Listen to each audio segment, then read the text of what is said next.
Hola, saludos cordiales amigas y amigos. Empezamos una nueva temporada en La Caja de Pandora. Nos sentimos muy honrados de seguir haciéndolo en este canal que es de todos los ecuatorianos y ecuatorianas. Es la misma Caja de Pandora, la que ustedes conocen. Tiene ligeros cambios, pero en el fondo seguimos buscando lo mismo de siempre, ese espíritu interior del ser humano que es lo que sobre todo nos interesa. El pasado 28 de enero recordamos un siglo de uno de los más trágicos sucesos de violencia política en Ecuador. A Eloy Alfaro, el conductor de las mayores transformaciones en el país de fines del siglo XIX e inicios del XX, lo asesinaron y después lo arrastraron junto con su hermano Medardo, su sobrino Flavio, el periodista Luciano Coral, Ulpiano Páez y Manuel Serrano. Alfaro había nacido en 1842, apenas 12 años después de que formalmente se había constituido el Estado ecuatoriano, una vez separados del distrito del sur de la Gran Colombia, creada por Bolívar y Sucre tras las guerras de la independencia. Pero nos preguntamos, ¿cómo fue el Alfaro íntimo, el esposo, padre y abuelo, el ser humano con virtudes y defectos? Para conocer aspectos de su historia de vida, hemos invitado a su tataranieta, Irene Márquez de la Plata Avilés. Bienvenida, Irene, un placer tenerla por aquí. Quisiéramos recordar a ese Alfaro que nos interesa en este espacio, el Alfaro íntimo. ¿Cómo era? Casa adentro. Alfaro, el general Eloy Alfaro, era un padre muy amoroso. Era un esposo realmente abnegado, un hombre fiel que jamás le falló a doña Anita. Su fidelidad con ella fue enorme, aunque doña Anita sabía que su rival no iba a ser nunca una mujer, que el general no iba a tener hijos en la calle ni nada por eso, que su rival era ese inmenso amor que el general le tenía a su patria. Por su patria él lo dejaba todo. Puso al amor a su patria muy por encima a su amor familiar, y eso que el amor familiar era gigante, inmenso. Tengo cartas que le habla a sus hijas y es un padre realmente amoroso, les escribe con tanto cariño, con tanto afecto, y a pesar de estar en el campo de batalla, él se preocupa hasta de los más mínimos detalles. Por ejemplo, cuando era el cumpleaños de doña Ana, él lo festejaba con los montoneros. A lo mejor el día anterior no tenían una gallina, el día siguiente guardaban la gallina para comérsela y festejar el cumpleaños de su esposa. Entonces, a pesar de la distancia, a lo lejos y sin tener mayores comunicaciones, él estaba en el día a día familiar. ¿Cuántos hijos tuvo Alfaro? El general Alfaro tuvo 10 hijos. 10 hijos. ¿Y nietos? De los cuales solo sobrevivieron 5. Ajá. Y nietos tuvo, la verdad es que no sé el número específico. Hacemos las cuentas y ahora que volvamos, tras ver un reportaje en el cual queremos mostrar a Irene Márquez de la Plata y también a Eloy Alfaro. Cuando volvamos, ella nos dirá cuántos eran los nietos del general Alfaro. Ya venimos, vamos a verlo. Mi nombre es Irene Esmeralda Márquez de la Plata Avilés. Soy tataranieta del general Eloy Alfaro. Alfaro nace en Montecristi en 1842. Era hijo de un comerciante español bastante acomodado. Nace en la casa más bonita, más importante de Montecristi. Y su madre es una mujer de la clase media manabita. Alfaro recibe ribetes de educación primaria con un profesor privado, pero es un autodidacta. Las cartas de Alfaro no tienen una sola falta de ortografía. A los 22 años hace su primera acción revolucionaria en contra del gobierno de García Moreno. Se casa en 1872 a los 30 años con una señora de la aristocracia panameña. Yo viví con mi abuelo hasta que tenía 16 años. Él me inculcó el amor al general y me inculcó los principios que el general había legado para nosotros. El abuelo de Irene en su casa tenía retratos del general, reliquias del general, cosas así. Entonces siempre como que fue parte de ella la memoria y el respeto que tenían y el orgullo que sienten por ser descendientes del general. Y le voy a contar una anécdota. Nosotros teníamos una profesora y esta profesora también tenía alumnos de otros colegios y un día otro alumno le preguntó a mi profesora que si nosotros no teníamos vergüenza de ser descendientes del general Alfaro por todas las cosas que a ellos les enseñaban en contra del general.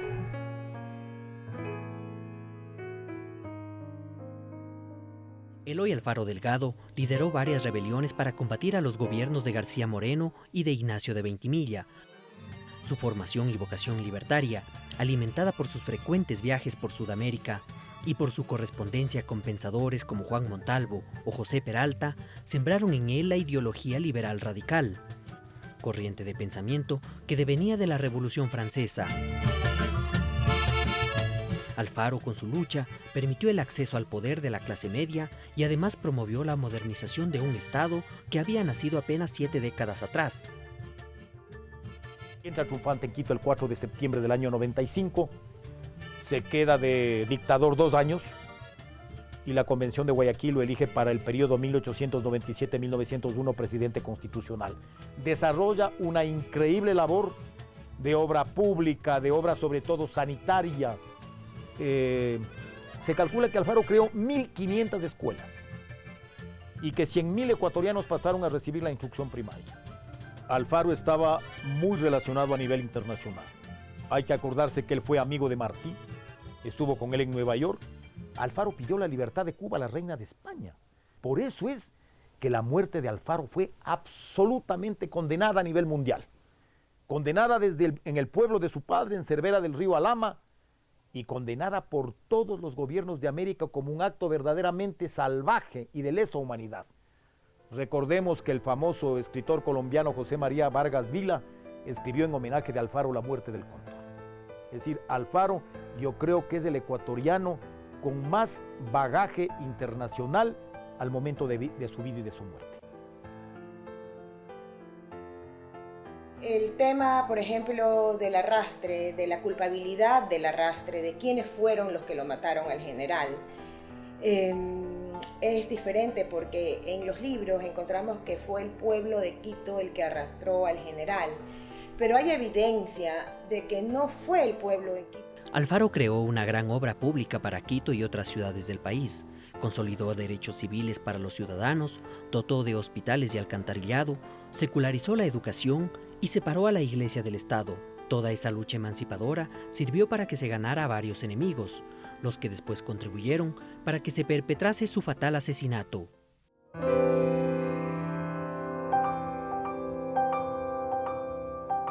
Cuando Alfaro llega el 95, el 60% del país está con él. Está con él la élite guayaquileña, están con él los cacaoteros de Guayaquil, está la clase media de manera apabullante y están también las bases populares, están los indígenas, están los negros. El fenómeno luego se revierte porque viene la división del liberalismo y finalmente Alfaro termina peleado con el 80% de su equipo. Un 28 de enero de 1912 es un 28 de enero muy diferente a cualquier 28 de enero. La nación se vio ensangrentada. Sí, conocí fue a mis otras 2 tías, hijas del general, a mi tía Colombia, viuda del doctor Huerta, y a mi tía América, soltera. Yo pienso mucho en mis tías, en las 2 hijas del general que conocí, porque para ellas el 28 de enero era un día terrible. Ellas dividieron el mundo en 2, los que habían estado con el general y los que habían participado en el arrastre. Yo crecí con ese horror y crecí viendo el dolor de una familia por la pérdida de sus seres queridos. Y me pongo a pensar, no solamente fue mi familia, porque todos sufrimos, fueron 6 generales los muertos. Penosamente la campaña de 1911 fue trágica, porque habiendo el general Alfaro elegido a uno de sus viejos conmilitones, a don Emilio Estrada, para que le sucediera, el médico de Estrada, el doctor Herman Parker, le advirtió que don Emilio Estrada moriría pronto, que no podría tolerar la altura de la sierra. Alfaro le pidió que dejara el poder. Don Emilio, como era obvio, no le hizo caso, era un asunto de dignidad, y se convirtieron en enemigos. Alfaro se quedó pues prácticamente reducido a un escaso grupo de adictos, pues se había peleado con Freile Saldumbide, con Emilio Estrada, con Manuel Antonio Franco, que había sido su brazo derecho durante mucho tiempo, y en eso pues se produce un golpe liderado por los estradistas y los teranistas del 11 de agosto de 1911 que lo derroca del poder, es llamado y se produce pues su holocausto final.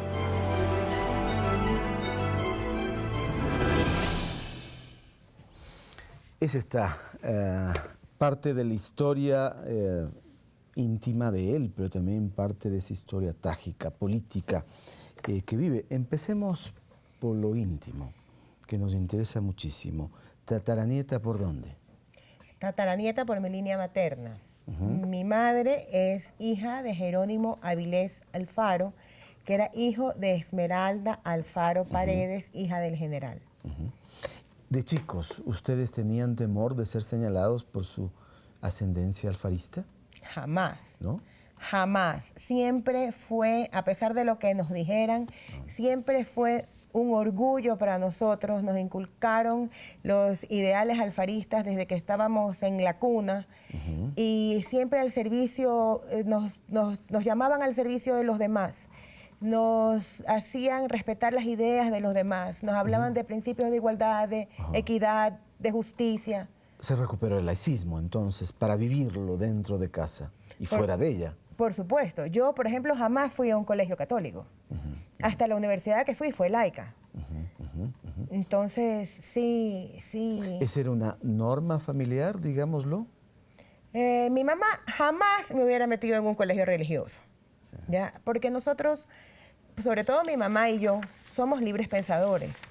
Entonces, esto de los dogmas de fe y todo, lamento no tenerlo, pero así fue mi crianza. Y yo creo que eso es producto del mismo liberalismo y del mismo alfarismo en el que nací.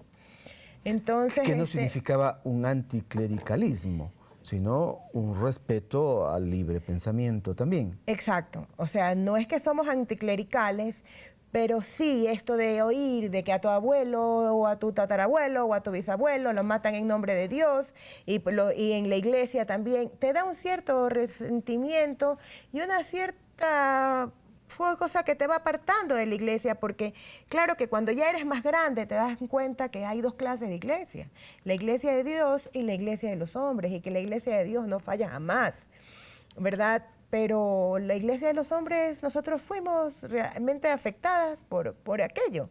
Entonces, muchas veces, por ejemplo, a mis tías, a las hijas del general, les decían que ellas eran las hijas del diablo.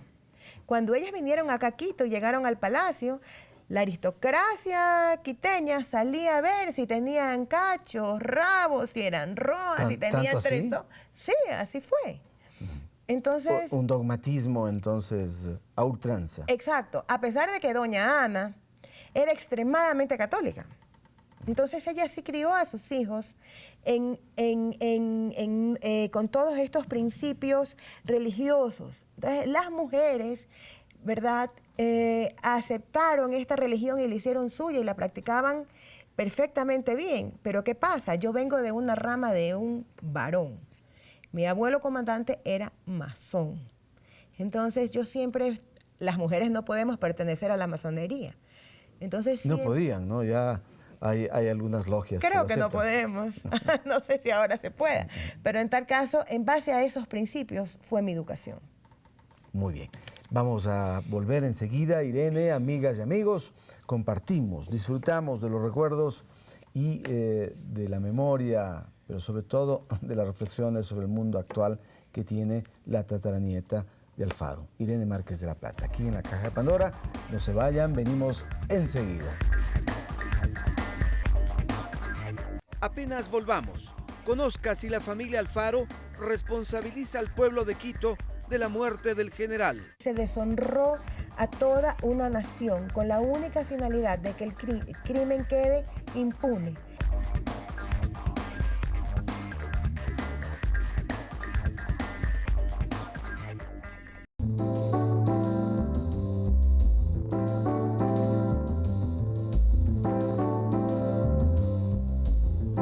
Bienvenidos de nuevo a la Caja de Pandora. Estamos con Irene Márquez de la Plata, la tataranieta de Eloy Alfaro. Veíamos en el reportaje anterior que esta concepción del mundo, del respeto desde el laicismo y una gran obra es posible por la gran conducción también de Eloy Alfaro. Pero no todos los sectores de la sociedad admitían que eso era conveniente, ¿no? Recordemos que vivíamos una época durísima donde el clero tenía un gran poder. Alfaro mismo tiene que separar la iglesia del Estado y eso le significó a la iglesia un duro golpe. Pero ustedes respetaron como familia, ¿no?, incluso las tradiciones católicas. Doña Ana, ha dicho Irene Márquez, Doña Ana, es decir, su tatarabuela, estaba de acuerdo con el catolicismo, era practicante, y Alfaro entiendo que respetaba también esa condición. Pero los demás respetaban que ustedes provinieran de una familia donde había un masón y donde había un líder popular que estaba haciendo cambios. Claro, lo que pasa es que en Guayaquil la masonería era bien extensa y la gente que nos rodeaba, habían muchos masones entre nosotros. Y realmente el costeño nunca ha sido tan cerrado en la religión como la persona de la sierra. Entonces nosotros jamás tuvimos problemas ni porque mi abuelo era masón, ni nada, nunca, jamás. Más vale, mucha gente, yo me acuerdo haber estado, tú eres nieta de comandante, salúdalo, o anécdotas que me contaron de él, cosas que él, pues después ya de muerto, yo me he enterado que él hizo mucho bien a muchas personas, ayudándolos cuando estaban enfermos. O sea, más vale, me llena de orgullo. Y yo me siento muy orgullosa de que mi abuelo haya sido masón, porque mi abuelo, pues, utilizó la masonería como tenía que ser. Tanto que cuando se estaba muriendo, entró el padre Jules y le dijo, aquí he venido, comandante, para que te confieses. Y mi abuelo comandante le dijo, padre Jules, usted es un gran amigo mío, déjeme morir con honor. Yo soy masón. ¿Y qué pasó cuando tu madre va a una iglesia, a San Francisco precisamente, a pedir una misa por, no sé, la tía América, la tía Colombia? Ella va a la iglesia de San Francisco, mandada por mi mamá, a pedir una misa, porque en esos días se había muerto una de mis tías, no recuerdo bien si era mi tía América o mi tía Colombia, pero en la iglesia le tiran las puertas en la nariz, la dejan afuera y le gritaron que que ahí no se daba misa para un hijo de masón. Y peor, que había constancia de aquello porque había salido un comunicado en el periódico, un acuerdo luctuoso por la hija del jefe y que le habían dado a los masones. Ustedes en familia han debatido por qué Alfaro resultaba tan peligroso para la oligarquía. Lo que pasa es que la oligarquía costeña estaba con Alfaro. En principio, ¿no? Al final también. En 1895. Al final también. La oligarquía guayaquileña jamás traiciona al general, nunca. La oligarquía guayaquileña en esa época era muy liberal y era liberal radical. Tanto que mi tío Olmedo en su libro, el escrito a un mes de la muerte del general, así como exculpa al pueblo de Quito, así también agradece a la burguesía, porque en esa época no era oligarquía, a la burguesía guayaquileña, claro, por haberlo acompañado siempre. Que era una fuerza social y económica que emergía, claro, ¿no?, desde ese Ecuador latifundista, agrario. Y que había sido beneficiado por la Revolución Liberal, claro, porque los bancos estaban en pleno auge, los cacaoteros del litoral ya estaban en primer nivel de exportación mundial. Claro. Entonces, Alfaro, realmente esto de unir la costa con la sierra, por ejemplo, aquello del ferrocarril del Diablo, fue en la sierra, a la altura de la nariz del Diablo, donde el ferrocarril toma el ferrocarril del Diablo, la nariz del Diablo, la oreja del Diablo, sencillamente porque era construido por un masón y por un protestante. Claro, Mr. Harman. Exacto. A más del tren, que es una de las obras fundamentales, el laicismo, otra de las obras principales de Alfaro, la separación de la Iglesia del Estado, que era fundamental. ¿Qué otras obras ustedes encuentran en familia y que siguen vigentes que han podido trascender a través del tiempo y que le han hecho bien a este país? Bueno, yo creo que la ley de concertaje, la de los indígenas, la de la abolición de deudas por prisión, son leyes muy importantes, sobre todo en el campo del indígena, porque en esa época, por ejemplo, aunque la mujer no podía ir a trabajar, aunque la mujer no estaba en su casa, pero la mujer era considerada como un ser humano. A la mujer, a pesar de que no tenía derechos, que es terrible, no lo estoy justificando, pero el indígena estaba en una peor situación. El indígena lo consideraban sin alma. O sea... el indígena y el afroecuatoriano. Claro.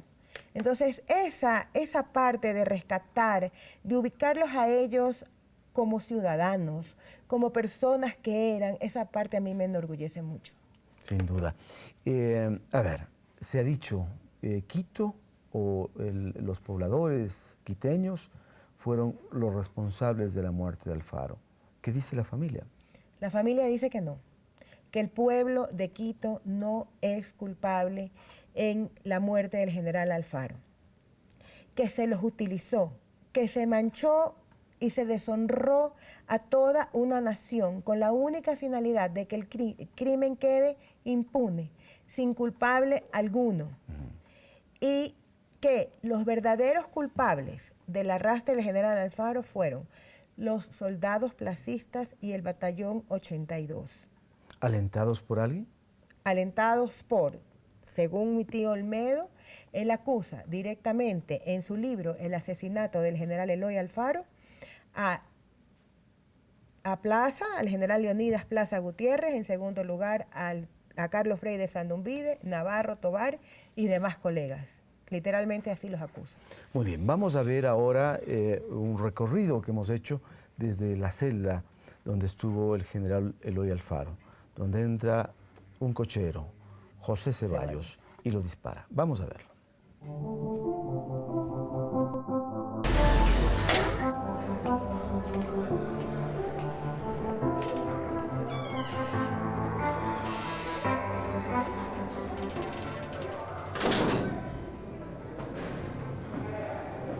Esta es la celda en que fue ultimado Alfaro. Alfaro está aquí 20 minutos. Llegan a las 12, faltando unos minutos para las 12 del día del domingo 28 de enero de 1912.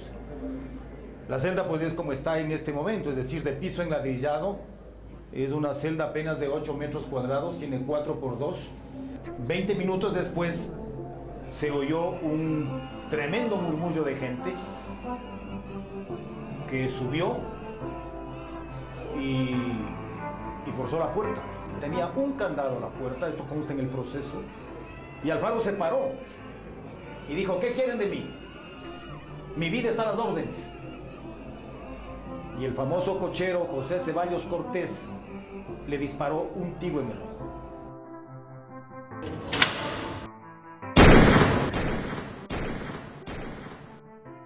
La muerte obviamente fue instantánea. El cadáver de Alfaro cayó aquí, ese pequeño cadáver de un hombre de 1,55 de estatura. Cuando Alfaro cae, suceden dos hechos. El uno es que lo dan un barretonazo en la cabeza, que lo parte el cráneo, y tal es así que Cristóbal de Gangotena, que viene al día siguiente a ver esta sala, la encuentra en un charco de sangre y restos de masa encefálica. Y luego de desnudarlo y que cada uno tomó como trofeos todas las piezas que él tenía, lo sacaron por esa puerta y lo tiraron el pasamano abajo. En otras celdas estaban pues su hermano Medardo, su sobrino Flavio, el general Ulpiano Páez, Luciano Corral y el general Manuel Serrano, que realmente era el menos culpable, entre comillas, de todos. Una muerte desastrosa fue la de Corral, el periodista, el director de diario El Tiempo. Le cortaron la lengua. No le cercenaron totalmente, sino que le hicieron un tajo en la parte más profunda, y habían testigos presenciales, entre esos la familia Patiño, que refieren a sus descendientes que cuando pasó por la calle Guayaquil, la lengua iba colgada y totalmente hinchada, de tal manera que al cadáver le daba una apariencia realmente macabra. El cadáver cayó aquí, precisamente en este sitio. Lógicamente todavía no tenían sogas. Las sogas aparecieron afuera, pero desde este sitio van los cadáveres desfilando. 5 cadáveres, ¿ah? Porque Flavio Alfaro fue arrastrado vivo hasta el Arco de la Reina, de tal manera que estamos haciendo exactamente el camino que siguió el cadáver del general Alfaro hasta salir al hall principal de ingreso.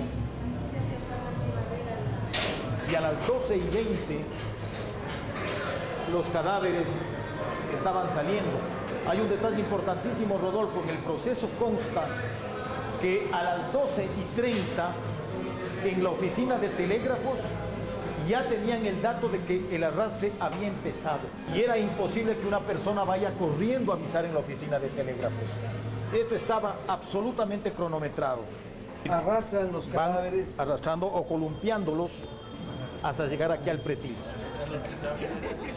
Cuando estaban aquí, gritan, sogas, sogas. Una de las personas testigas es el doctor Wilfrido Lor, que entonces era un estudiante de Derecho que tenía 19 años, que no es coincidencia que este estudiante de Derecho y de derecha estaba parado en la esquina, cuando no vivía por aquí. Y él dice, yo fui testigo de que Alfaro tenía un calzoncillos cuando estaba en el pretil del panóptico. Aquí empiezan a gritar sogas y aparecen personas que curiosamente tenían sogas. ¿Por qué las tenían las sogas? Porque esto era ya un crimen premeditado. De tal manera que entregan las sogas. El cadáver que tenía más sogas era el de Eloy Alfaro, porque tenía, se puede ver en las muñecas, en los tobillos y en el cuello. Y es el primer cadáver arrastrado por la calle Rocafuerte. Y al no haber estas rejas fue muy sencillo, botamos. Claro, botaban los cadáveres, estaba ahí la gente lista y empezaba la marcha fúnebre en la que sabemos quiénes eran exactamente las personas que iban llevando los cadáveres y que luego se hicieron turnos, porque indudablemente esto era agotante, ¿no? De aquí hasta el Ejido son aproximadamente 14 kilómetros. Una primera parte de lo que significó ese arrastre que, por lo que dice Fernando Jurado y otros, no se trataba de un evento espontáneo, sino que había una planificación expresa para que eso ocurriera. Tanto que incluso no hubo soldados que pudieran proteger y evitar el ingreso de una masa que estaba exaltada. Más aún, el jefe del panóptico se llamaba José Chulco y él fue el que abrió las puertas del panóptico para que entraran. Ahora, esto estuvo planificado desde antes, desde el 21 de enero en Guayaquil, cuando Plaza les dice al general Alfaro y al general Montero que iba a firmar con ellos el Tratado de Durán, que eran 21 capitulaciones donde les protegían las vidas y los bienes a todos los generales arrastrados. El 21, Freile envía telegrama a Plaza para que no firme el tratado, mas sin embargo Plaza lo hace firmar porque dice que esa es la única manera de que los generales no vayan a huir en 3 buques que los estaban esperando, el Libertador Bolívar, el Chile y el Cotopaxi. Ya mi abuela estaba embarcada en el Libertador Bolívar con sus hijos. Porque sabía que se venía. Porque sabía que se venía, tanto fatal. Que el 21, mi tía Colombia manda un telegrama a doña Ana donde le pone, véngase pronto en Vapor Chile, mi papá conducido preso, peligro inminente. Vamos a seguir hablando de este tema. Irene es Irene Márquez de la Plata, tataranieta del general Eloy Alfaro Delgado, a quien estamos aquí recordándolo tras 100 años de su desastrosa muerte y arrastre. Ya venimos, es la Caja de Pandora. Cuando regresemos, descubra quiénes participaron en el arrastre del general Eloy Alfaro. Y ya sabemos que estaban todos los estamentos sociales en el arrastre, basta ver las fotografías. Hay gente con mocora, gente con poncho y gente de clase media.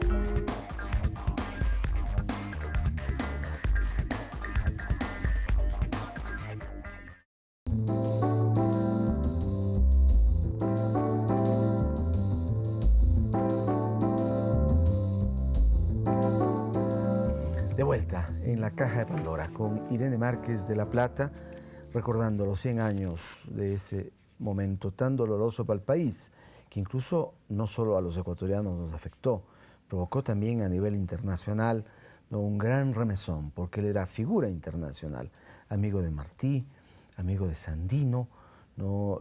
Estuvo siempre con causas emancipadoras. Ya se ha dicho, este fue un crimen preparado.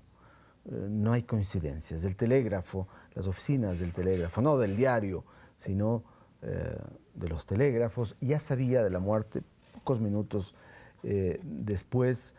El cochero, José Ceballos, era a su vez un empleado de la propia presidencia de la República. No sé si estaba en funciones en ese momento. ¿Qué sabe la familia? ¿Con qué arma se mató Alfaro? El cochero José Ceballos tenía un arma de Estado. El cochero José Ceballos tenía orden de matarlo.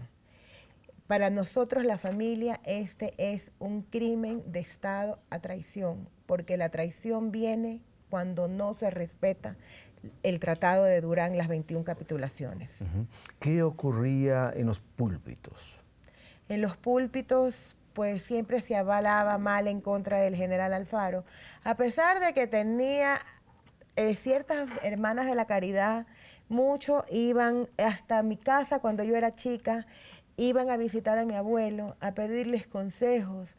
A veces iban a preguntarles que si votaban, que si no votaban. Tenían temor en ciertas presidencias de votar porque pensaban que les iban a quitar las gallinas, que les iban a quitar.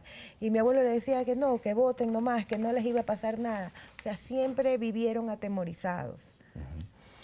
Atemorizados frente a alguien que también tenía un respeto al clero, ya lo hemos dicho. No, las monjas de la caridad allí, pero además tenía otros nexos él mismo con el clero. Claro, él respetaba al clero porque él creía en la libertad de culto. Entonces él respetaba al clero, él respetaba a los protestantes, él respetaba a sus masones, y en sus cartas, nosotros vemos unas cartas plagadas de un sentimiento espiritual. Él habla de la divina providencia, él habla de Dios en sus cartas, que Dios te proteja, que la divina providencia te acompañe, que tu Dios te guíe, en todas las cartas. Él no era una persona que era atea. Y luego vamos a pedir a Irene Márquez que nos permita ver algunas cartas con puño y letra de Alfaro que él ha traído para mostrarnos y disfrutar también de ese Alfaro íntimo que lo estamos buscando aquí. Antes quisiéramos mirar junto con el público la segunda parte de ese proceso terrible de arrastre de Alfaro. Vamos a verlo. En preciso sitio empezó la odisea del arrastre y que iba a terminar en la quema en el ejido. Estamos al pie del atrio, en la parte central del penal. Y empieza todo este recorrido larguísimo por toda la calle Rocafuerte, pasan aquí por Santa Clara, hasta que desembocan luego de prácticamente 10 cuadras en la plaza de Santo Domingo. Sacerdotes dominicos vieron desde sus celdas del arrastre, entre esos del padre Gerves, quien dice que bendijo a los cadáveres. Siempre se ha dicho que por qué no salieron, pero realmente parece que había una mezcla de miedo a la muchedumbre y quizás también de otro tipo de sentimientos en lo cual podía estar, aunque sea muy duro decirlo, una especie de complacencia. El cadáver de Alfaro circunvala la plaza de Santo Domingo, coge la calle Guayaquil, toman la Espejo, pasan por delante de la casa del general Páez que estaba aquí y van por la calle Venezuela hasta llegar al Parque de la Independencia, que lo circunvalan, demoran unos minutos al pie de la grada larga de la catedral.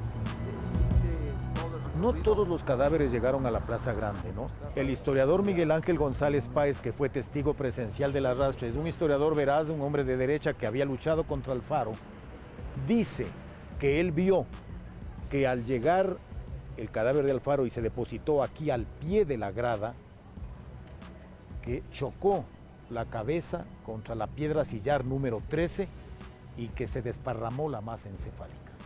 Eso fue aquí. Y se dividió la opinión, porque algunos querían quemarlo ahí, al pie de la segunda columna redonda, donde que había sido asesinado García Moreno, y entonces se quería vengar ideológicamente quemándolo ahí al general Alfaro, pero triunfó la opción de que decía vamos al ejido. Pasó por delante del Palacio Arzobispal y González Suárez vio a través de un visillo el arrastre. Él se aterró. González Suárez pudo salir y por lo menos impedir que se siguiera, es decir, ya paren en este momento. Pero él tuvo miedo y en realidad eran gentes que estaban absolutamente enloquecidas. ¿Cómo entender tanta ira de quienes ejecutaron este acto macabro? Rodolfo, eran la suma de 17 años de problemas. Y era gente que había sido maquinada. La prensa quiteña durante meses pedía el castigo de los Alfaro. Estaban enardecidos. Estímulos no muy grandes hacen que la gente pierda el control y pulsiones reprimidas durante muchos años emergen y brotan.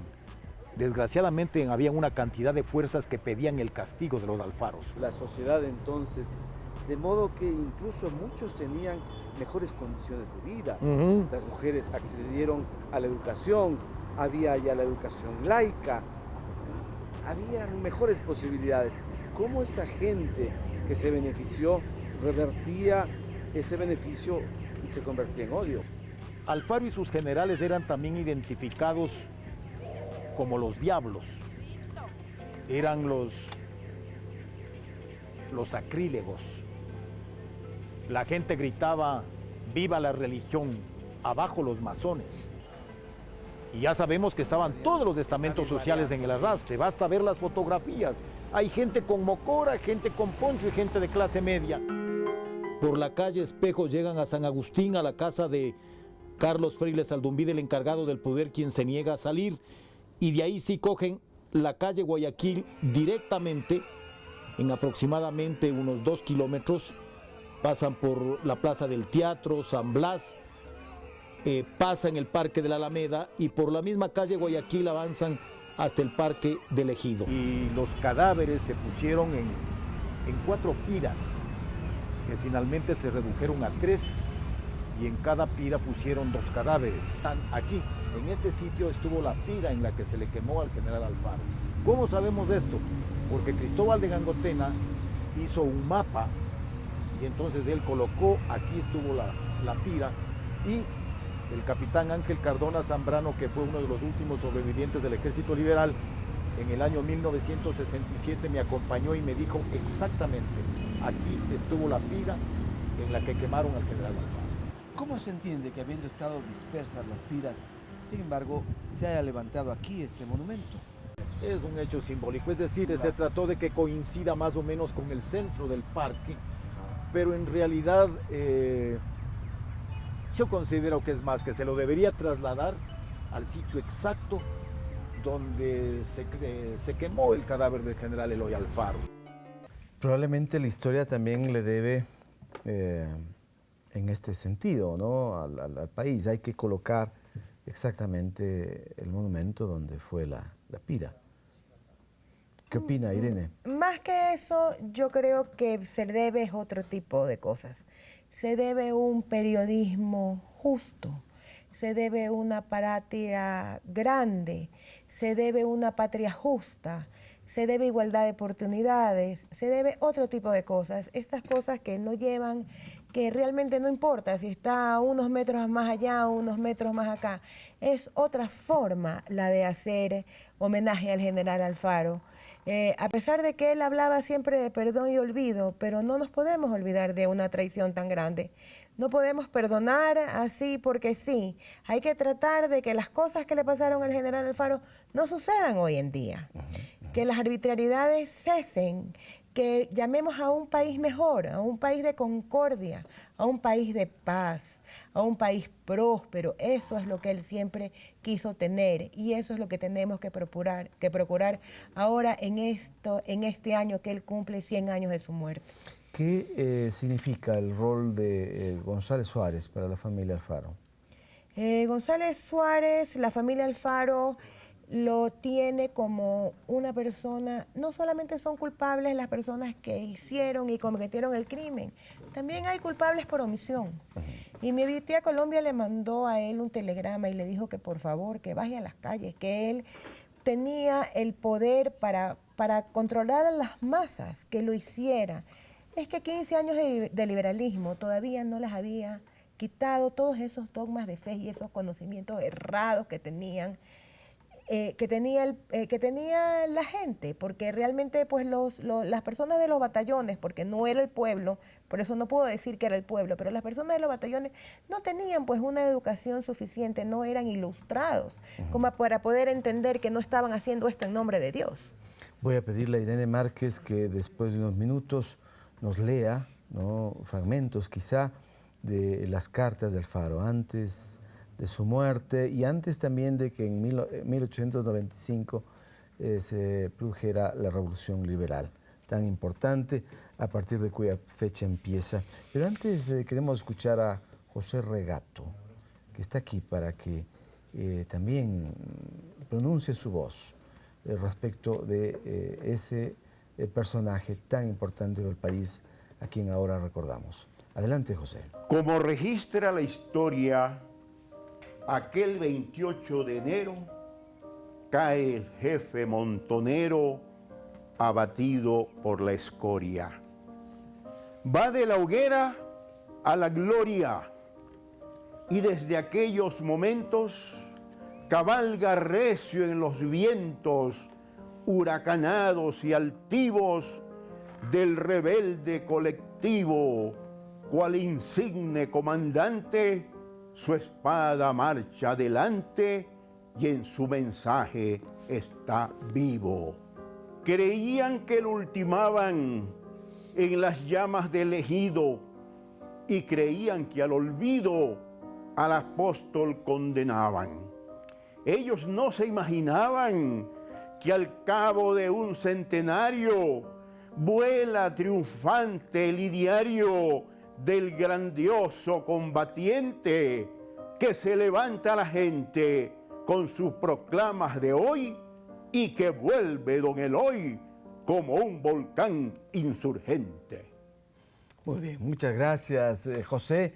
¿Cuándo empezó este trabajo suyo tan conveniente para la época, diríamos? La décima. ¿Esta décima? Es la décima. La décima le hacían al general Eloy Alfaro y el Amurfino igual. Claro, sí. Claro, pero en este caso es de su autoría. Sí. Esta décima, ¿no? Esto es mío. Ajá. Sí. Alfaro volvió a nacer, digámoslo de otro modo. Y mi bisabuelo fue coronel del ejército de Alfaro, peleó en Gatazo. Sí, en las órdenes del indio Alejo Sáenz, que fue el comandante de Gatazo. Sí. Qué bien. Ahí se encontraron en Guamote, Claro. el general Alfaro con Alejo Sáenz, que dice Osvaldo Albornoz que eran 10.000 indios. Yo creo que está un poquito exagerando por la época, ¿no? Claro. Pero ellos fueron los que comandaron Gatazo y los que le abrieron el camino hasta Quito al general Alfaro. Muy bien. Muchas gracias, Muchas José. gracias. Tengo algo para usted, perdón. Este afiche lo editamos cuando estaba reunida la Asamblea Constituyente en Ciudad Alfaro, con unas décimas mías, ¿no? Que no son las mismas que acabo de recitar ahora. ¿sí? Muy bien, para Irene, Gracias. entonces. Irene, Muchas con mucho gracias. gusto.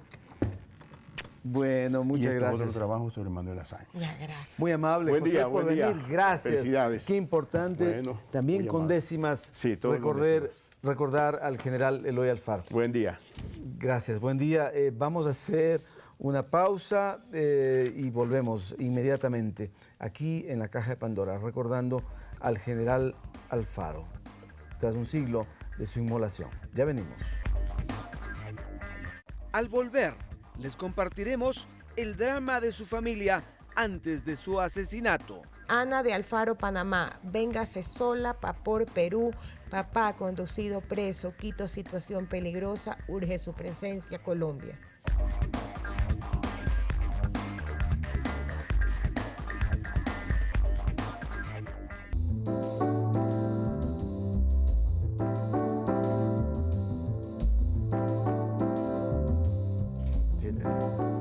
De vuelta, compartiendo con Irene Márquez de la Plata, recordando a Alfaro, su tatarabuelo, ella es la tataranieta.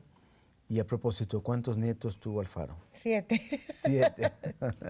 Bueno, me gustaría que mostremos inmediatamente al Alfaro más íntimo, ¿no? Aquí hay un video que hemos preparado donde lo vemos en su condición también de hombre que le gustaba cierta comida. Vamos a verlo. Esta yo creo que es la última de las cartas familiares. Mi hijita América recordada de mi alma. Mucho los recuerdo, especialmente al niñito cuyos cariños... Un día de casualidad encontramos estas cartas que habían estado sigilosamente guardadas. Las encontramos en una caja fuerte en la oficina de mi abuelo. En el proceso de la elaboración de estas cartas, fui descubriendo aún más a ese general que yo tenía idea y noción, pero ya al ver una carta escrita con su puño y su letra, encontré un padre amoroso, a un padre totalmente preocupado por su familia, a pesar de que estaba en los campos de batalla. El general Eloy Alfaro escribía constantemente a sus hijos. Se conoce que en las cartas estaban presentes las reflexiones de escritores como Benito Pérez Galdós y Bartolomé Mitre, a quienes leía con frecuencia. Y otro legado personal del viejo luchador es el plato denominado locro Alfaro. En enero de 1906, en la batalla de Chasqui, Alfaro estaba en un páramo muy alto, estaba muy enfermo, y entonces le mandó a decir al coronel Juan José Villacreces: llámale al señor Castillo por telégrafo y dile que nos mande la receta del locro Micaela Zambrano. Y yo le digo a tu novia, ¿qué más le pones? Existe la coincidencia que las dueñas de esta casa son descendientes de doña Micaela. Vamos a servirnos entonces del locro Alfaro. Ya vemos algunos elementos que están presentes, ¿no?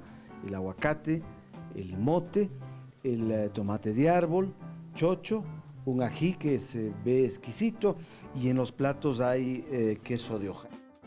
En este caso específico, Rodolfo, de los dos locros, yo tengo que agradecer públicamente a las hijas de Gabriel Castillo, Blanca y Ana Lucía Castillo, a Isabel Castro de Vela y luego de Troya, a Juan Bernardo Villacreces, hijo de doña Josefina, a Gualberto Holguín Sevilla y finalmente a Luis Hernán Sevilla Muñoz, que es de todos los que he dicho es la única persona viva y quien es el que hizo un buen salvataje de la última fase del locro Alfaro. ¿Quién en tu familia tenía ya esta receta? ¿Quién? Micaela Zambrano, que era una antepasada.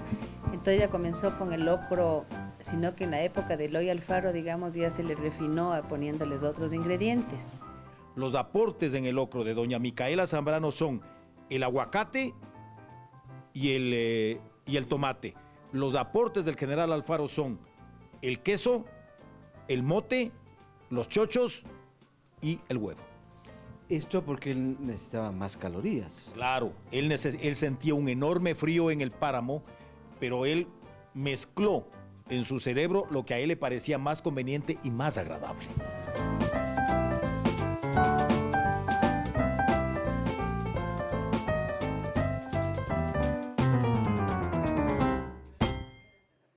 ¿El general Alfaro comía cebolla? No, la detestaba. Un ¿Sí? pedacito minúsculo de cebolla le podía hacer, podía tener mal genio todo el día. Ah, no me digas. Le cambiaba el temperamento. Ajá. ¿Y qué es lo que frecuentemente comía él? Él comía verde asado y tomaba mucho café negro y fumaba sus cigarros. ¿Han quedado recetas familiares con esos registros? No del general en sí, pero sí de sus hijos. Ajá. Sí, De los hijos. sí. ¿Ellos han elaborado recetas? Hay recetas que nosotros comemos, ay, este es el plato de Colón Eloy, Ajá. este es el ¿Cuál? plato que le gustaba. Por ¿Cuál, ejemplo, mi tío Colón Eloy tiene un plato que es hecho en base de curry con manzanas, con pollo, champiñones, ese sí va con cebolla y coco. Eso podríamos imaginar que el general no comía. Eso podemos imaginar y tenemos la plena certeza que si tenía cebolla no comía. Pero pueden haber sido platos que los hacía doña Ana, su madre, y que por ende él sí comía seguramente sin la cebolla.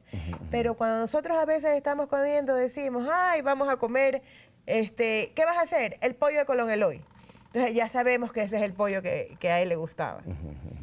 Qué interesante. Vamos a las cartas que él dejó y que se pudieron finalmente editar en este libro de Irene, Cartas inéditas del general Eloy Alfaro.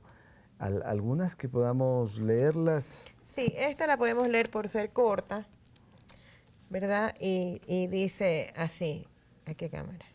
Sí, está bien. Esmeralda, mi hijita querida de mi alma, tu encantadora cartita del 9 la he leído con placer inmenso que siento cuando veo letra de mis hijitas idolatradas. La otra cartita, a que olvides que la trajo un pasajero, la recibí y la contesté. No se perdió pues. Cuéntame siempre tus sueños angelicales. Yo estoy bueno, acordándome muchísimo de las prendas de mi alma. Recibe los besitos que te envía tu papacito, Eloy Alfaro, San Salvador, febrero 26 de 1890. 5 años de que se produjera la revolución. Él estaba también muy interesado en que su familia estuviera bien, ¿no? Otra que podamos destacar. A propósito, aquí hay una preciosa foto. ¿No? Esta foto es el día de la inauguración del ferrocarril aquí en Quito. Ahí está doña Anda, está el general con el bastón de mando y su leontina. ¿Y detrás? Y detrás es mi tía América. Porque mi abuela Esmeralda en ese momento no estaba aquí en Quito, estaba en Guayaquil porque mi abuelo nació 4 días antes de que se inaugurara el ferrocarril. Y mi abuela estaba aquí en Quito, pero tuvo que ir a Guayaquil para los cuidados del parto y hubo un deslave en el camino. Y entonces el general le manda un telegrama, que yo lo tengo, donde le dice, no te preocupes, todo va a estar bien, va a nacer varón y va a ser un gran comandante. Y desde ahí, mi abuelo, que no era comandante en nada, todo el mundo en Guayaquil lo conocía como el comandante Avilés. Qué interesante. A ver, otra carta que podamos distinguir.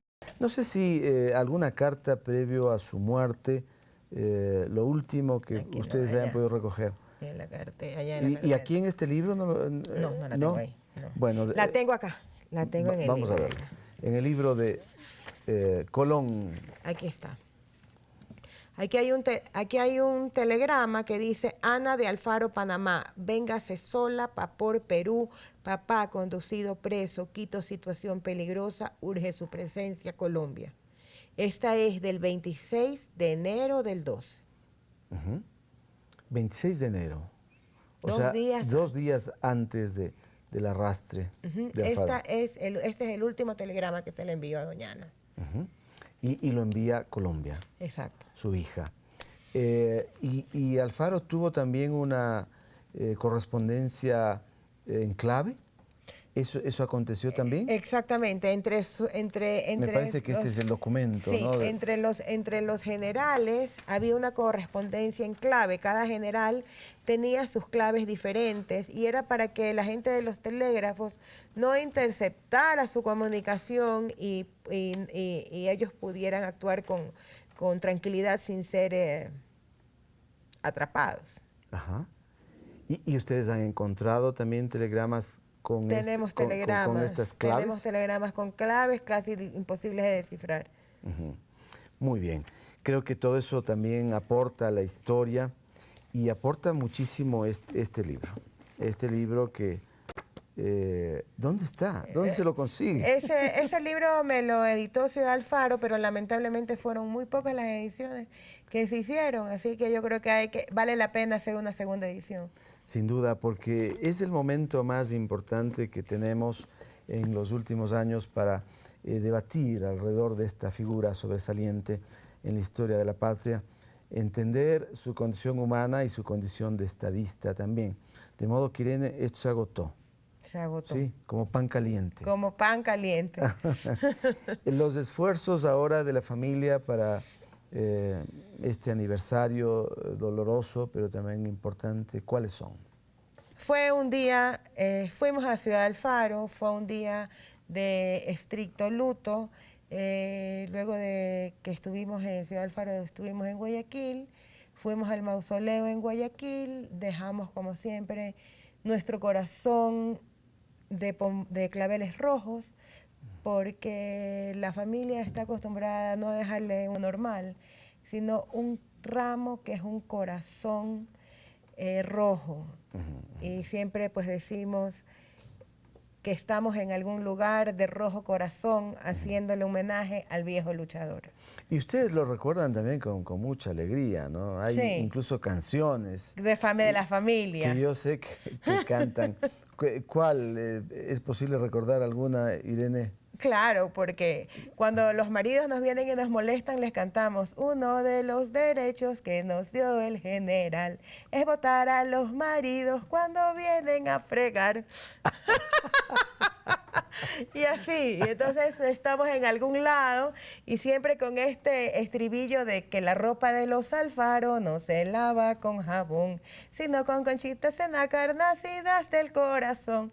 Entonces, dependiendo de la oportunidad, por ahí alguien sale con su musiquita y vamos aumentando el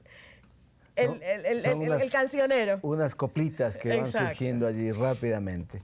Qué bueno, muchas gracias, Irene, por venir y contarnos una parte del Alfaro íntimo. Es un momento importante para la familia y para el país descubrir más facetas de él para entender mejor ese momento tan importante de la historia y ese personaje a quien lo recordamos con dolor. Ciertamente la muerte de alguien no puede ocurrir de ese modo egoísta y cruel, pero también es momento de recordar su obra fecunda, importantísima, que está a lo largo y ancho del país. Gracias por acompañarnos de nuevo, un gran abrazo, pasen muy bien. Allí está nuestra dirección, háganlo, escriban, sugieran, propongan, que de ese modo construimos la televisión pública. Hasta pronto, pasen bien.